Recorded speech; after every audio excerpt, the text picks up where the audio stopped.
Nevertheless, I still I still feel like Jane having to go through a process of waking up to know that I'm Mary. Yes, yes, that may be so. So, as Jane, ask yourself recognize your Jane. What's your name?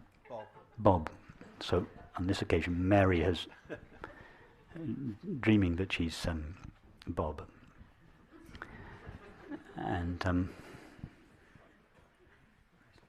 Bob realizes, Bob is wandering around the streets of London, and let's say no,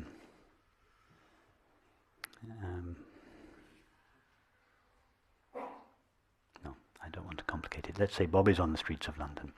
So Bob realizes that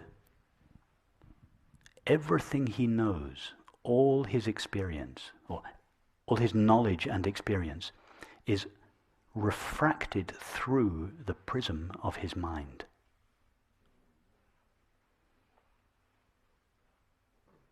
He cannot be sure that what he sees out there is an external world made out of matter, because it's all filtered through thought and perception. So Bob has this recognition. Until I know the nature of my mind, until I know what is true about my mind, I cannot know anything that is true about the world that I perceive. So Bob has this incredible recognition that there can be nothing more interesting or important than to know the nature of my mind. I cannot know what anything is until I know the nature of my mind. And so at that moment, Bob's mind turns away from the objects of thought and perception, and it asks itself, what is the essential nature of my mind? What is my mind made of? It's obviously not made of thoughts, because thoughts are always coming and going, but my mind is always present. It cannot be made of perceptions or feelings or sensations, because these are always coming and going. But there is one element of my mind, there's an essential, irreducible element of my mind that is constant. That must be what the mind is made of. And thinking like this, Bob's mind is tracing it, it doesn't realize it, but Bob's mind is tracing its way back to its essential, irreducible nature. And then there is this recognition at some point that consciousness is the fundamental nature of my mind. And then we begin to ponder the nature of consciousness, or of course it is consciousness that does the pondering. Consciousness, as it were, looks at itself. We are conscious of being conscious, aware of being aware. And there is this recognition that just in the experience of being aware itself, there are no limitations. I cannot get to the edge or the end of being aware. The experience of being aware cannot be divided up. It is a seamless, infinite, indivisible, ever-present whole. That is the recognition. What I am is eternal and infinite.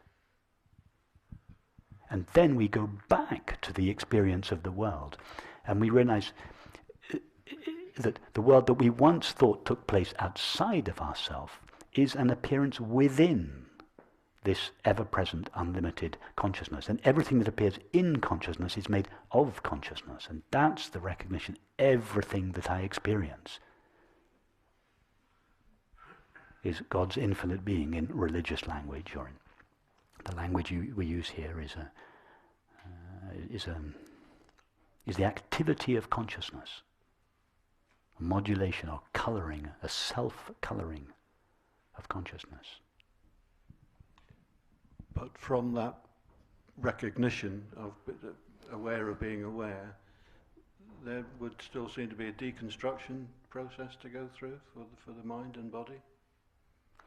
So say that again. From the point of becoming aware that there is only consciousness. Yes. There is still a body and a mind here which yes. has spent 66 years thinking differently. Yes, exactly. So that there is one thing. The first step, the recognition, I am awareness. The second step, the recognition of the infinite nature of awareness. And then the third step, those first two steps are both part of the inward-facing path, the Vedantic path. The mind tracing inwards. And then the third step is this is the tantric or the outward-facing path, the realignment of all aspects of our experience with this new understanding. There has been this recognition. What I essentially am is infinite consciousness. And all my experience, and so then we begin to explore experience, objective experience, and we realize it all takes place not to consciousness, but in consciousness. And then not just in consciousness, but as consciousness. So there is a gradual realigning of the way we think, feel, act, perceive, and relate with this new understanding. This is the process that takes place after the recognition of our true nature. And that was the part of this teaching which I was earlier calling the tantric approach, the approach that includes all objective experience, whereas the Vedantic approach, the inward-facing path, starts by excluding all experience and just focusing inwards. I don't mean inwards onto the body, I mean inwards towards the essential nature of mind. So yes, it's important that, as you say, Bob has some habits of thinking, feeling, acting, perceiving and relating have developed over 66 years. And these habits outlive the recognition of our true nature. If you had been on a progressive path and spent 40 years doing preliminary practices, then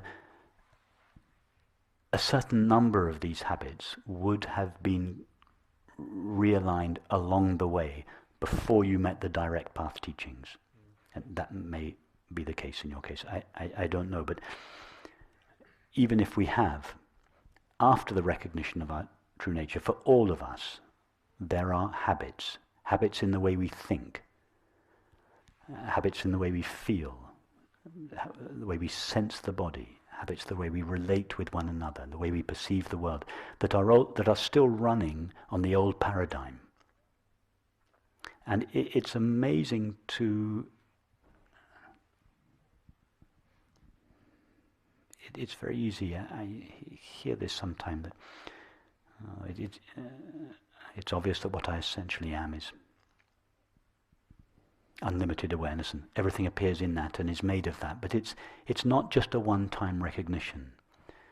The mind, there are layers and layers and layers and layers of habit in the mind and in the body. And it's my experience that these layers are gradually exposed to the light of awareness. I find now that my mind is constantly being illuminated by fresh understanding. That this understanding takes time to deeply penetrate the old structures of thinking and feeling.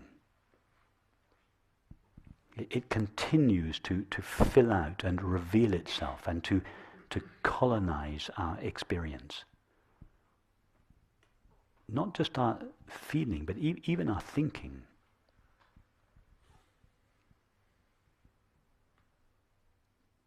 In fact, I don't think we can ever say this colonization or permeation of our experience by the light of awareness ever comes to an end. I hope it doesn't. Thank you. That's